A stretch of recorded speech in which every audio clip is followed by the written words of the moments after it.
Welcome to पिशू kitchen. आज आपण सरगुंड्याची recipe बघणार आहोत। ही लहान मुलांना मॅगीसारखी बनवून दिली असतात, लहान मुलं खूप आवडीनं खाते आणि ही इन्स्टंट बनवणार आहोत। त्यासाठी आपल्याला गहू वलवायची जरूरत नाही किंवा मैद्याचाही उपयोग नाही आणि पचायलाही खूप हलकी जाते। तुम्ही रसासोबत सुद्धा खाऊ शकता आणि शेवळ्यासारखी छान उकडून ते साखर दूध तूप टाकून खाऊ शकता आणि स्टोर करून 2 ते 1.5 वर्ष आरामात ठेवू शकता। इथे मी 1 वाटी बारीक सुजी घेतलेली आहे, बारीक रवा। मिक्सरला छान फिरवायचा आणि चाळणीने चाळून घ्यायचा आहे। इथे गहू आपल्याला वलवायची काही आवश्यकता नाही। आवडल्यास सबस्क्राइब करा आणि बेल आयकॉनचं बटन प्रेस करायला विसरू नका। सबस्क्राइब हे निःशुल्क केल्या जाते आणि लाईक करा, कमेंट करा आणि ही रेसिपी तुम्हाला कशी वाटते मला सांगा। तर व्हिडिओला सुरुवात करूया। व्हिडिओ स्किप न करता शेवटपर्यंत बघा, भरपूर टिप्स सांगणार आहे मी तुम्हाला पुढे। रव्याची कणिक मळल्यानंतर त्याची मालिश तार जोपर्यंत निघत नाही तोपर्यंत करायची आहे छान। चवीनुसार मीठ टाकायचं आहे आणि थोडं थोडं पाणी टाकून त्याची छान कणिक मळून घ्यायची आहे। रव्याचे बनवले असतात, पचायला खूप हलके जातात आणि लवकर तयार होते। मैद्याचे बनवले असतात, हे पचायला जड असते। मुलांनी लहान कधी पण मॅगी मागवली असतात आपल्याला, आपण घरच्या घरी बनवून देऊ शकतो आणि थोडं थोडं पाणी टाकून हे छान मळून घेतलेलं आहे। बघू शकता अशा प्रकारे मळालेलं आहे बघा। त्याचा आता सध्या तार तुटत नाही असं ओढलं असतात। आता पाणी घ्यायचं आणि छान मालिश करून घ्यायची आहे त्याची बघा। अशा प्रकारे छान त्याला पटकून घ्यायचं आहे। तुम्ही कोळपाटावर किंवा किचन वाट्यावर सुद्धा असं पटकून घेऊ शकता, त्यामुळे छान तार येईल बघा। इतकं पतलं मी मळून घेतलेलं आहे। तुमच्या हाताला जर जास्त चिटकल्यासारखं वाटत असेल तर तुम्ही हाताला तेल लावून घेऊ शकता, पण मी घेतलेलं नाही आहे, हाताचा बात निघते। आता मी 1 ते 2 तास छान मुरून घेणार आहे। जितकं जास्त वेळ ही कणिक मुरल ना तेवढा तार छान येते। तर मला 2 तास हे मळून ठेवली होती बघा, किती छान तार आलेला आहे। आता पुन्हा मी पटकून घेत आहे त्याला। जोपर्यंत त्याचा छान तार येत नाही आणि लांबत नाही तोपर्यंत पटकून घ्यायचा आहे। ज्याप्रमाणे हातावरच्या शेवळ्यासाठी ताणते ना त्याचप्रमाणे ताणलं गेलं पाहिजे बघा। किती छान ताणल्या जात आहे। आता छान मालिश झालेली आहे त्याची। आपल्याला यातच खूप मेहनत घ्यायची आहे, ही एक महत्त्वाची टीप आहे बघा। किती छान तार निघालेला आहे। तर जेवढं आपण ताणू ना तेवढं ताणल्या जाते। आता त्यातला मी थोडासा गोळा घेतलेला आहे।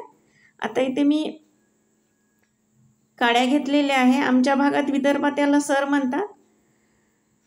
पूर्वीच्या काळात आहे ना हे सर हे नदीच्या काठी छान यायचे, त्याचे गवत आणायचे आणि वाळून बनवायचे त्याला।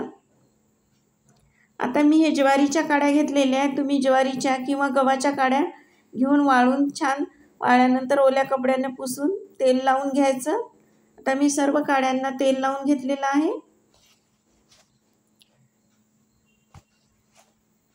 बघा। असं छान बारीक तार काढलेला आहे छोटीशी कणिक घेऊन बघा। एका बोटाने छान तार काढायचा आहे बारीक आणि एका बोटाने काडी फिरवायची आहे।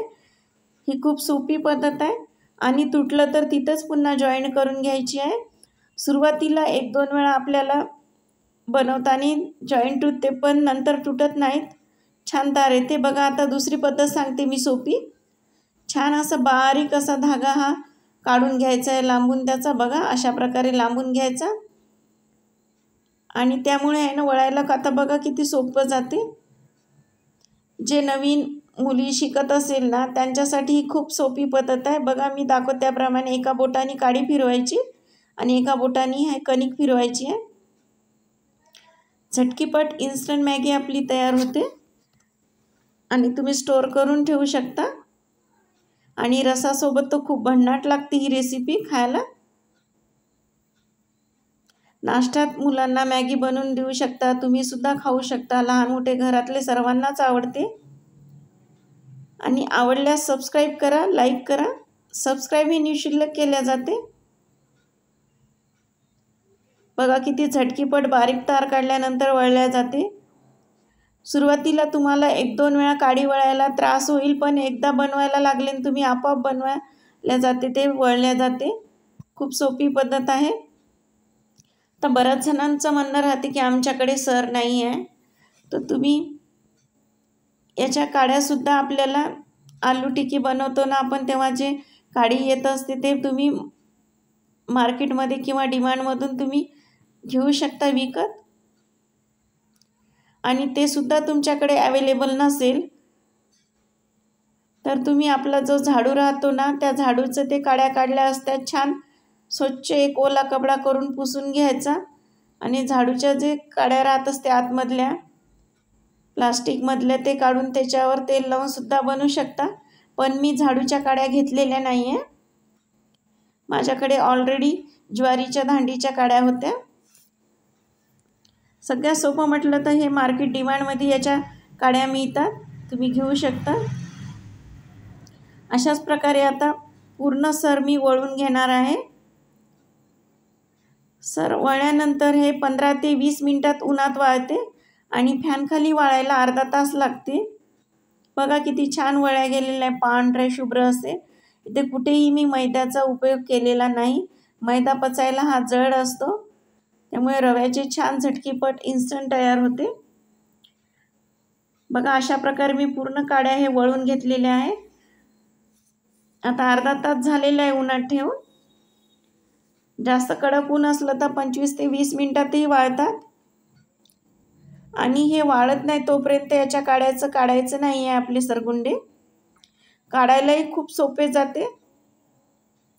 प्लीज आवडल्यास सबस्क्राईब करा. सबस्क्राईब हे निःशुल्क केल्या जाते. आणि तुम्ही बनवा आणि मला सांगा हे कसे वाटते रेसिपी. बघा कशा प्रकारे बनलेली आहे. खूप सोपं बनवून खाण्याची पण पद्धत आहे. ज्याप्रमाणे आपण मॅगी करतो ना त्याच प्रकारे ही बनवून खायची खूप चांगली लागते, टेस्टी. आणि तुम्हाला मॅगीसारखी नसेल आवडत ना, बघा अशा प्रकारे काढत आहे मी. जेवढा मोठा सर काढायचा आहे ना तेवढा मोठा काढता येते. वाळल्यानंतर अलगद निघते. हे ओलं असताना सरगुंडे हे काढायचे नाही, काडीचे निघणार नाही, तुटतात ते. वाळल्यानंतर छान निघतात. बघा किती छान सरगुंडे निघत आहे. आवडल्यास सबस्क्राईब करा, लाईक करा आणि तुमच्या मित्रमंडळीसोबत शेअर करायला विसरू नका. आणि 1.5 ते 2 वर्ष आरामात स्टोअर करून ठेवू शकता तुम्ही. बघा किती छान पांढरे शुभ्र सर लांब लटक झालेले आहे आपले छान. आणि बेल आयकॉनचं बटन प्रेस करायला विसरू नका, जेणेकरून मी नवीन व्हिडिओ अपलोड करेल ना त्याची नोटिफिकेशन तुमच्यापर्यंत येत राहील. तुमच्या भागात असं बनवतात का आणि त्याला काय म्हणतात हे मला नक्की कमेंट करून सांगा. आमच्या विदर्भात भरपूर प्रमाणात बनवतात उन्हाळ्यात, आणि हिवाळ्यातसुद्धा आम्ही बनवतो. फॅनखाली लवकर हिवाळ्यात बनवल्यानंतर थोडंसं जेव्हा ऊन पडते ना तेव्हा उन्हात ठेवून द्यायचं. ते सुद्धा छान लागतात हिवाळ्यात बनवलेल्या. थँक्यू.